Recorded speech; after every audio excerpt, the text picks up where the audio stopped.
Interestingly, with the priests and the sex workers, they were actually more than willing to just jump right into it. And these people were dying to talk about it.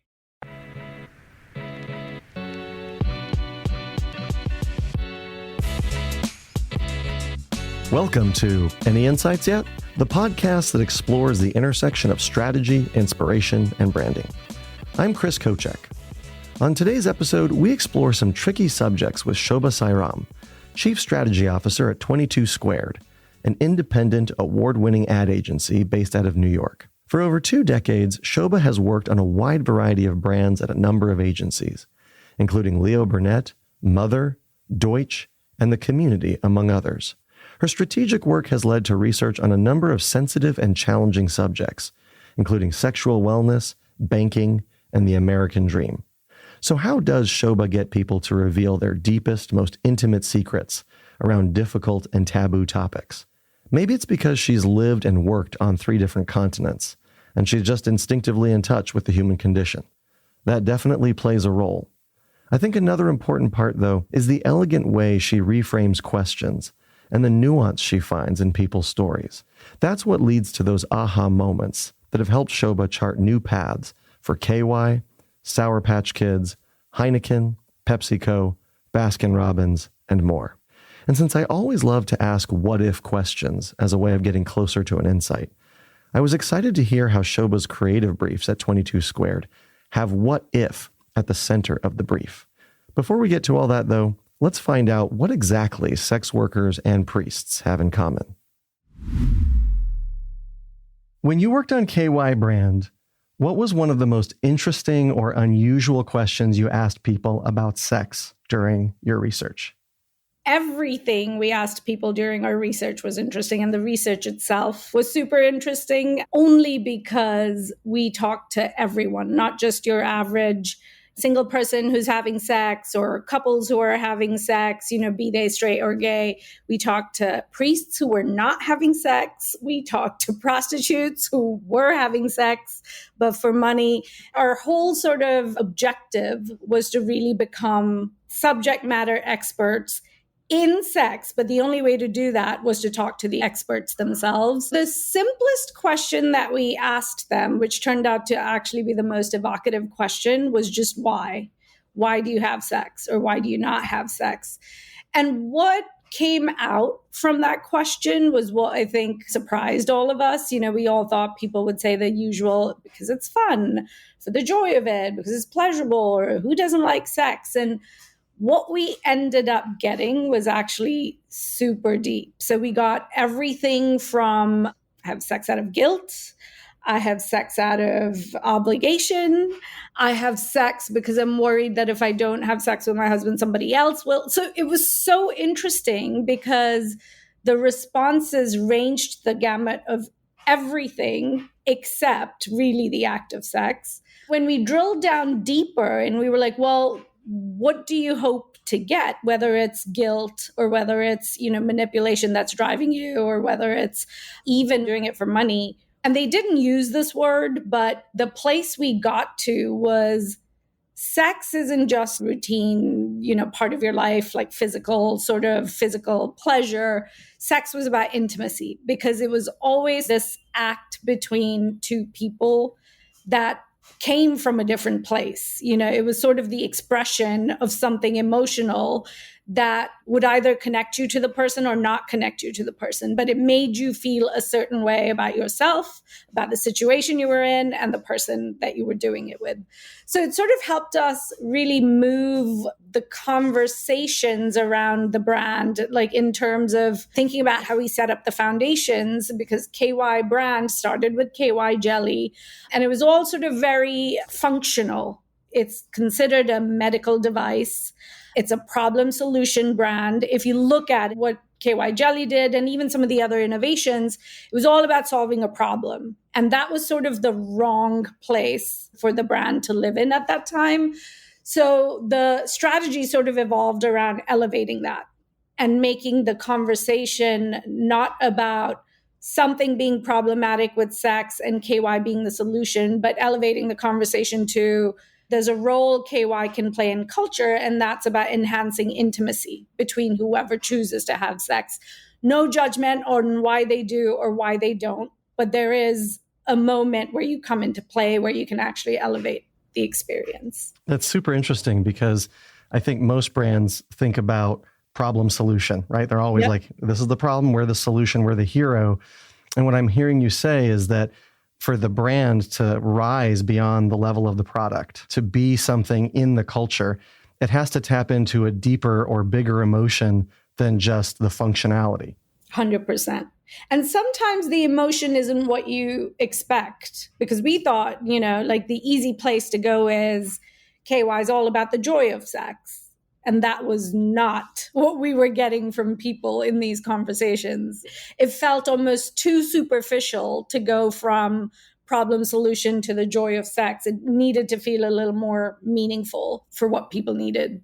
So how do you check your bias at the door? If you go and you say, hey, we think it's going to be about the joy of sex, is there anything that you do to kind of set those biases aside and say, okay, I just got to be open to whatever people are going to say? And does that also frame the way you think about your questions? Yes and no. I think you always have to have a hypothesis going into research because it does sort of help you frame the questions, but equally you have to be open to the hypotheses being proved wrong or, being taken onto a different sort of playing field. The best moderators kind of follow the flow, sort of like you're doing with the podcast. You know what I mean? Like you have some questions, you think it's going to go a certain way, but the best moderators, I think, listen, don't judge, and just go and see where the conversation takes them.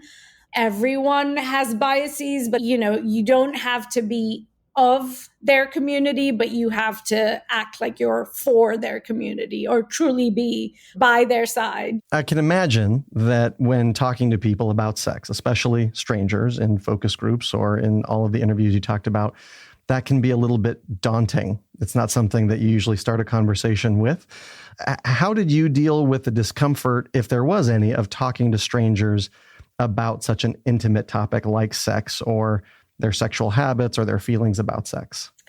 It depended on who we were talking to. Obviously, if we were talking to couples or, I hate to say normal people, but not priests, not sex workers, just the average Joe on the street, we would kind of ease into it using relationship cues. Are you single? Are you dating? Like things like that. Interestingly, with the priests and the sex workers, they'd kind of self-opted into some of this study because we'd screened for them. So they were actually more than willing to just jump right into it. And the interesting thing that I found was that it felt like these people were dying to talk about it. Nobody'd actually asked them how they felt, why they were doing it. It was almost like they'd just held it all up in a box for so long, and they were just so relieved that somebody wanted to kind of hear their perspective or hear them vent or hear them talk about it, that it kind of almost became this weird environment of both therapy and community. So it was sort of like you came in as strangers, but you left knowing the most intimate details of each other's lives and psyches and all of that. So that category is one of the most interesting ones to work on if you truly get into the depth of what drives people. It was great. Did people give you, in the beginning, surface level answers that you kind of sensed were like, I think there's probably something deeper here? And if so, what did you do to try to get them to let their guard down? It didn't feel like people were shy or hesitant. I have been in focus groups where people don't really want to talk about, whether it's healthcare or finances. I think people are a little more circumspect about what they say and how they say it.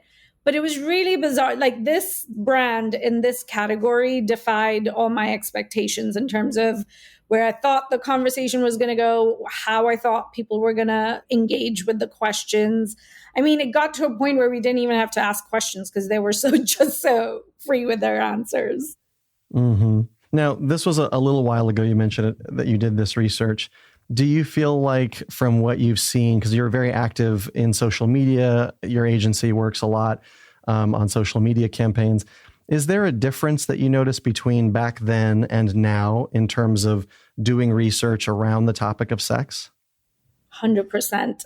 I mean, everything has changed. Technology has changed. Generations have changed. We're working on another project for a sexual wellness brand, and it is night and day.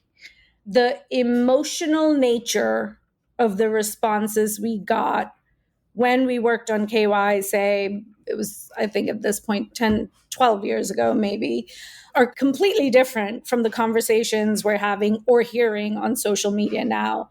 What we're finding is that everything has moved from sort of this notion of sexual health, intimacy, we called it, to give it an emotional, overarching kind of theme.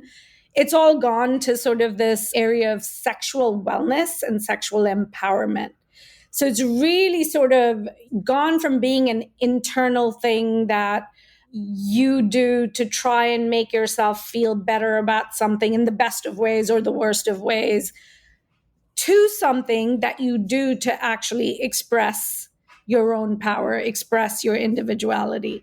And it's kind of amazing, like how open, in particular, the older Gen Z kids are on social media in terms of the way they talk about it, in terms of the way they literally put brands front and center and say, these products are great, use it. Like, I mean, they are the biggest advocates in this category, which never used to be the case. People would not come forward to kind of openly, publicly proclaim their love for any kind of sexual wellness brand.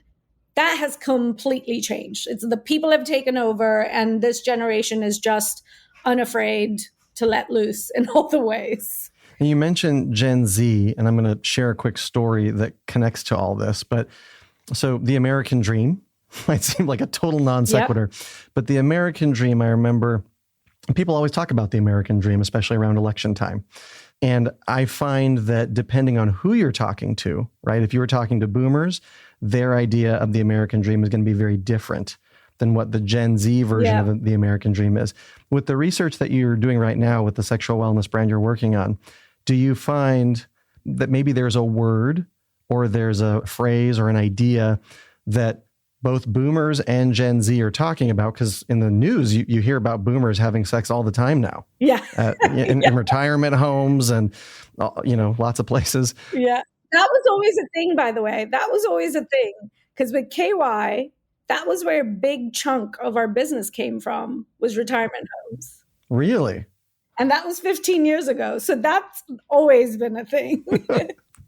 So is there a concept, a word, an idea that you find both generations are using, boomers and Gen Z, or boomers and millennials, but the way that they think about it, the way they define it is so incredibly different, the same way that the American dream is vastly different for different generations? To be honest, I think the brands that we're working on, we're not really doing as much research with boomers, just because the growth audiences are Gen Z and millennial, and the innovations that we're seeing in the space are sort of centered around specific insights around how this audience uses toys and games or engages with brands on social. So I'm not sure I would say there is an overlap in behavior necessarily. But culturally, I do think there is something interesting happening that I think Gen Z started, but it's sort of taken on and it's quite pervasive. I think it's infiltrating definitely Gen X, maybe the boomers. And it's this sense of the American dream was always built on the premise of work hard, play hard, like you do what's right. And then you have your house and the family of your dreams, and then you retire with your grandkids and everything's great. All that is sort of being challenged on every level. I think Gen Z has really questioned whether this notion of work hard, play hard is what life or the American dream should be about. Whether it's their whole quiet quitting, or I'm going to be a digital nomad and just freelance and, live in Italy. And it's okay if I don't have a job. That sort of spirit I should say, I feel like is infiltrating older generations. I just read something the other day about Gen X now kind of questioning the need to keep working till you're 65 or 67 or, whatever the retirement age is. And that, I think, is the influence of the Gen Z spirit in culture. So I don't know if this is a clean link between the Gen Z and the boomer sexual wellness question, but I think there's no question that there's an awareness in general in culture about what is it that gives you joy in life? What is it that you want to focus on? What is it that when you look back and you're 85 years old, what do you regret? You do the things that you know you will never regret.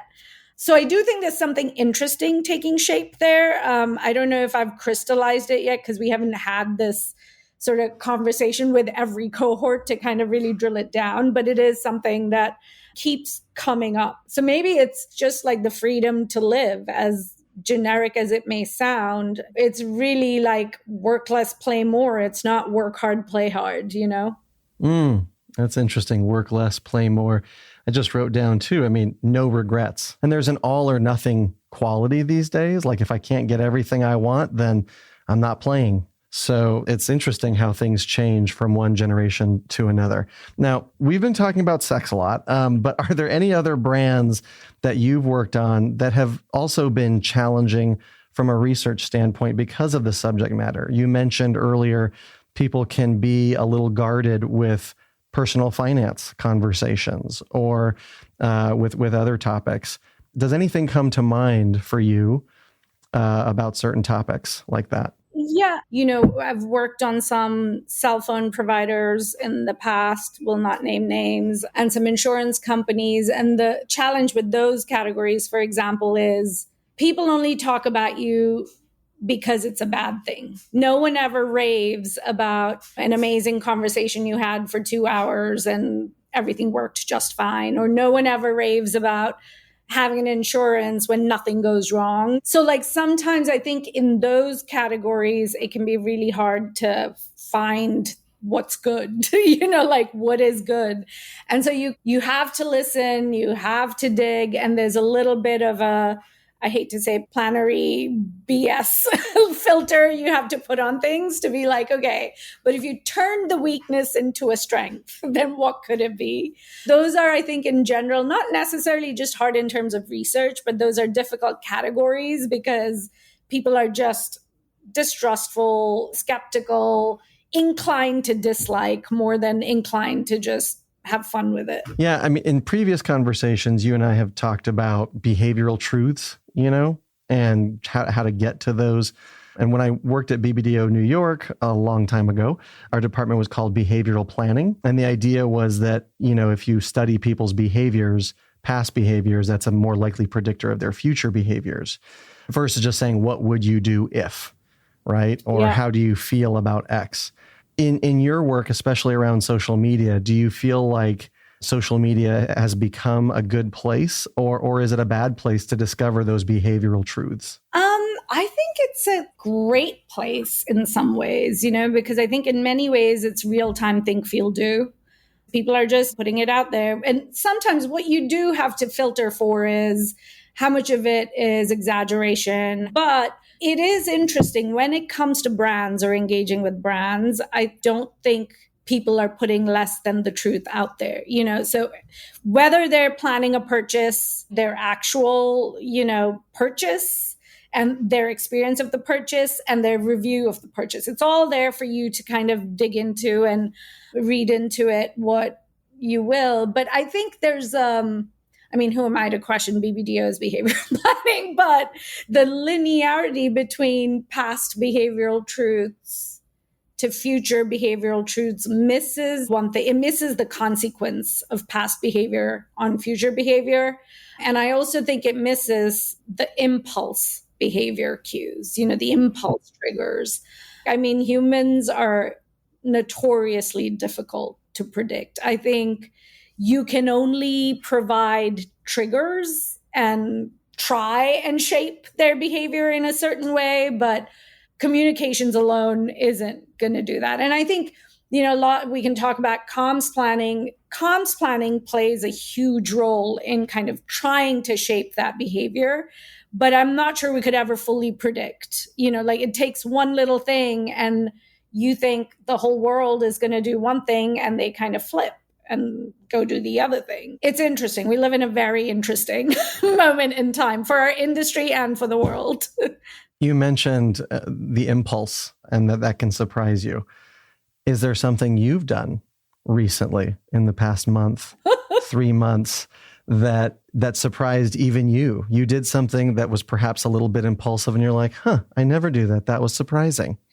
I think I do it all the time and I hate myself for it. And it's always these stupid Instagram purchases. It's always the 10th eyeliner that I did not need. It's a brand I've never heard of. It's some crazy weird brand that just somehow managed to show me something and say something to me that just made me think this was better than anything out there.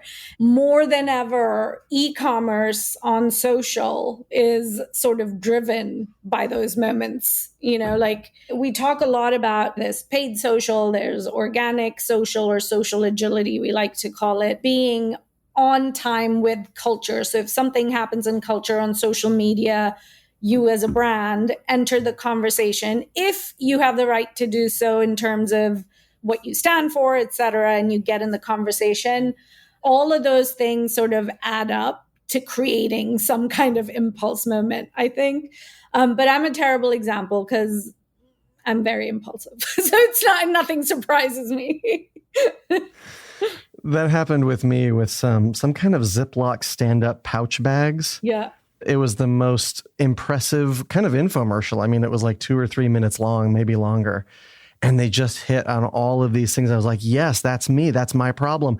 Then after I bought them, I didn't actually use them nearly as much as I thought I was going to. Yeah. But for that 3 minutes, I was in a trance. Yeah. Half the products you buy online don't really live up to the expectations. And you would think I've been trained to not do that anymore, but somehow they get you. That's interesting. We'll have to do a deeper study on your most recent impulse purchases. Okay, so on the subject of insights and truth, I often say that, an insight is not the same thing as a truth, that a truth is something that can lead to a bigger insight. But I'm always interested in examples of truths that then become reframed. I think that the truth reframed gets you much closer to an insight. A lot of times people say they have an insight when they really just have a basic human truth, or what I like to call a tired human truth. So some examples of that are parents are time poor, people like to have choices, when you're hungry, you're low on energy. But then somebody comes along, in the case of that last one, Snickers comes along and says, it's not about being low on energy. It's about when you're hungry, it fundamentally changes the way you act. And when that new framework comes into existence, it becomes a springboard for a totally different direction, because you start to dig deeper on, well, how does it change your act? What are some words that you use to describe the way you feel or the way that you act when you are hungry or even hangry? And that then led, of course, to the big Snickers campaign that's been running for well over a decade. You're not you when you're hungry. So when you think about that as the context, what are some of your favorite examples of a truth that's been reframed that led to a fresh campaign? So we had a lot of conversations in the banking category. It's always sort of the same tropes, like money buys you freedom and live richly. And it's sort of all very lofty. And one of the things we realized was the category has always sort of assumed a level of sort of affluence because they're really only talking to people with money. So money as freedom only really made sense if you had money. When we started talking to some of the more sort of underserved communities, when we started talking to new college graduates who didn't have rich parents and who were kind of struggling to make ends meet, there was so much more behind the scenes. We realized that there was such a one-dimensional way the banking category was kind of talking. It was not about money being freedom. It was sort of starting at the beginning and going. We heard stories like, I was never sat down by my dad and told how to manage money and how to invest money and what the importance of money is. It was about financial education, but it was even more. It was sort of about this thought that actually came out of the research, which was about when you have money, you have power. We heard that a lot. We didn't hear you have freedom. We heard money is power. Power is always concentrated in the hands of the rich. We will never have that power, and we're always going to be behind. No matter how far we go, we're always going to be behind. So that sort of led us to the strategy was actually, I should say it was the what if. It was also the what if. It was basically what if Varro democratized financial power? Because inherent in that is the tension that financial power is never really in the hands of the many.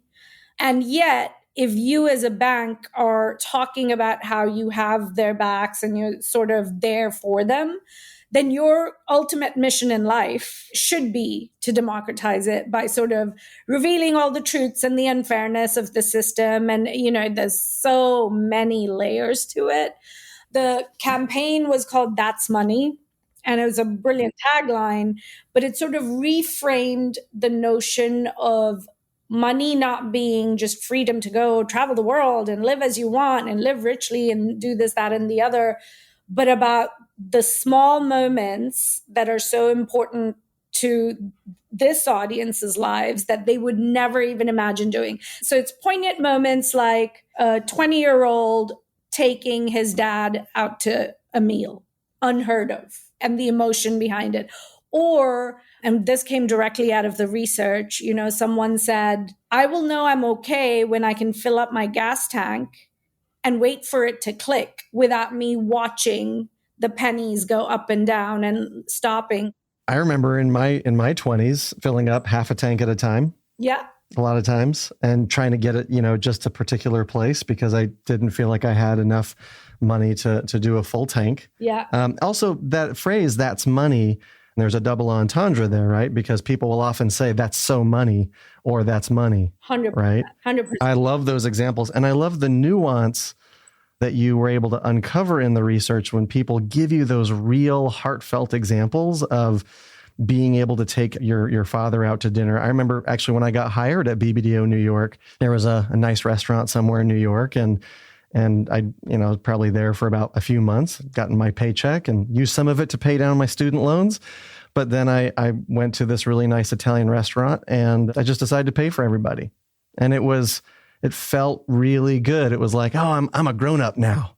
Yeah. It's such a feeling of accomplishment or even, power. And it's not power in the bad sense of the word, but it's having agency over your life or the people that matter to you. And we heard so much of that. And I think the beauty of having those kinds of research nuggets is that the work writes itself, the strategy sort of comes out of it super easily and powerfully versus us trying to make something up. It's like, what sounds clever?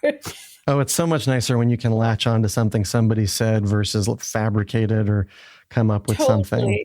Yeah. You mentioned that part of your briefing work involved this what if for this campaign, the what if.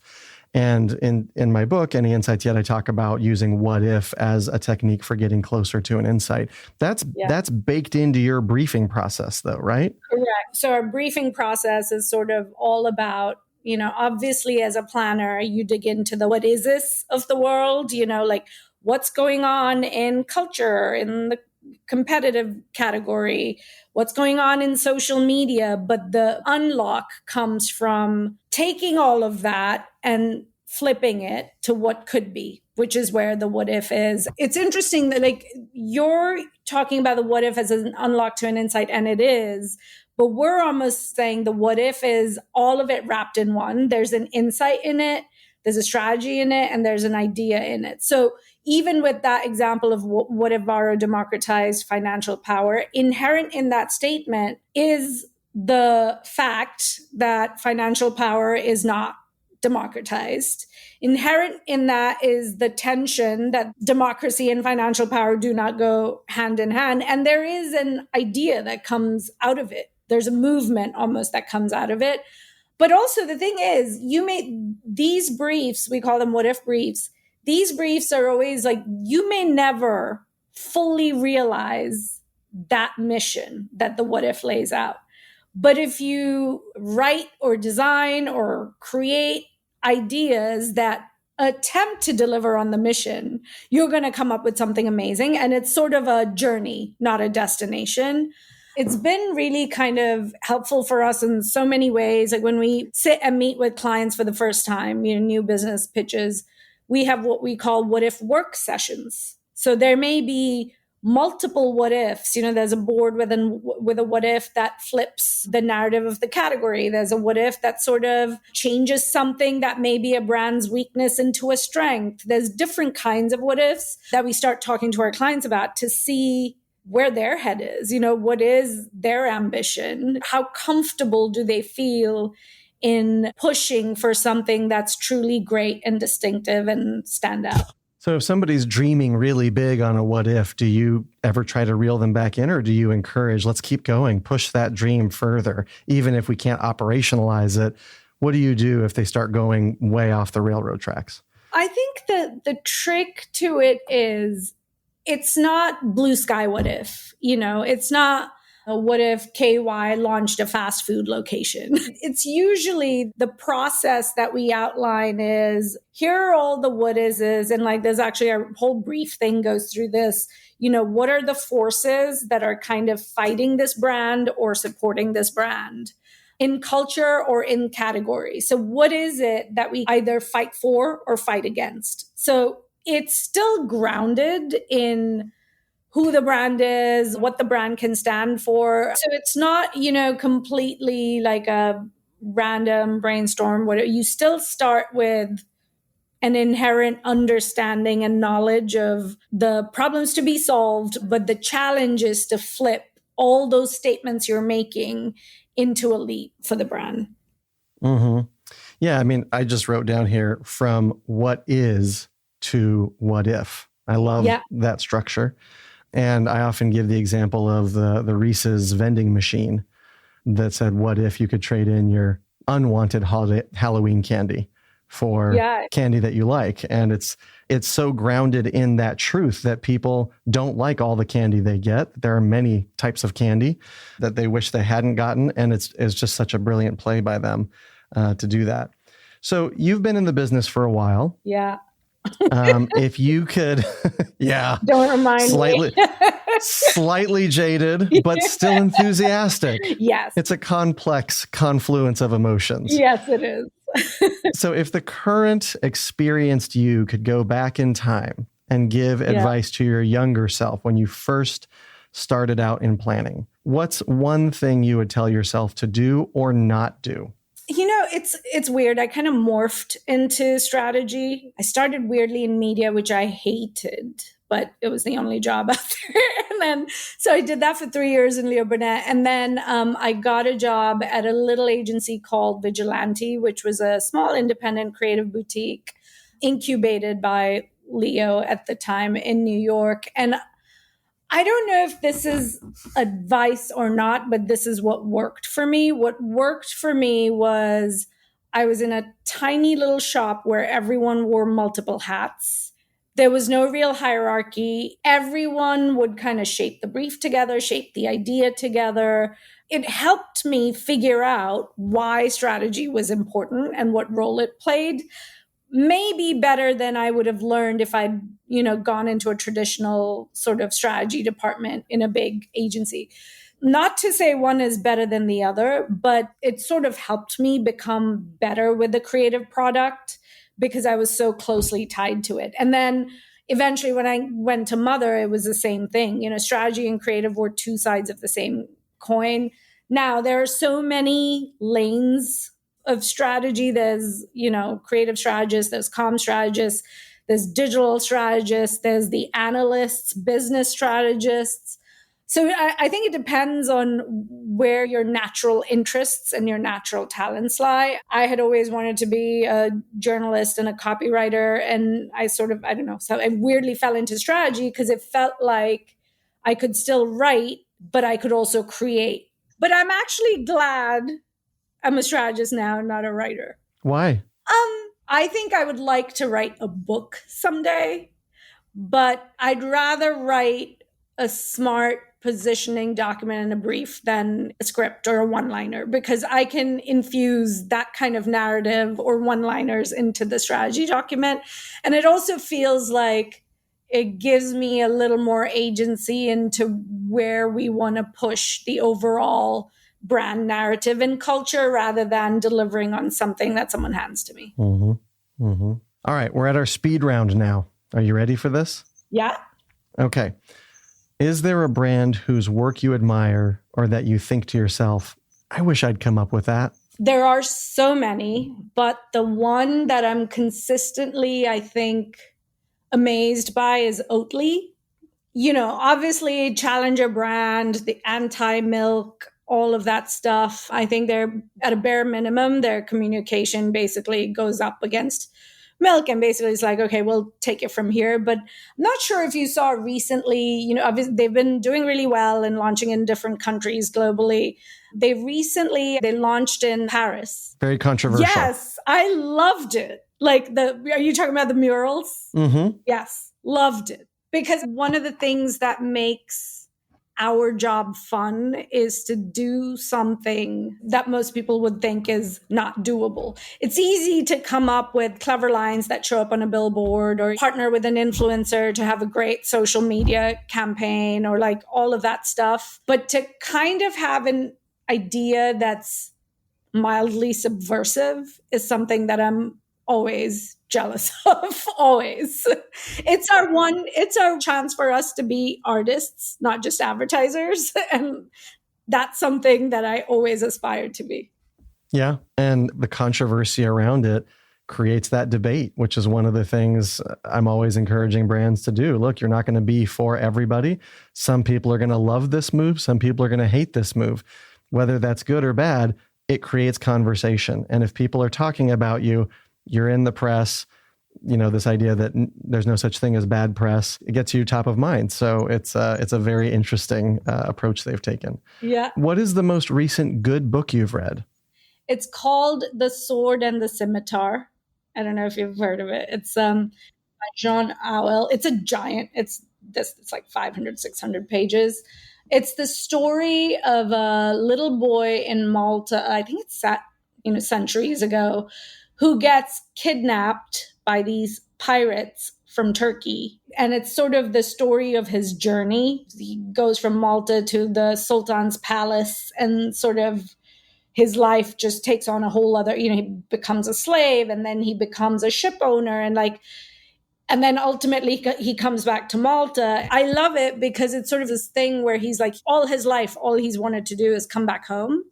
And he comes back home, but home isn't home anymore. It's a really touching tale of identity and what that means and, where you belong and how that can change over time. And I've lived in a few different countries, so that kind of like struck a chord with me,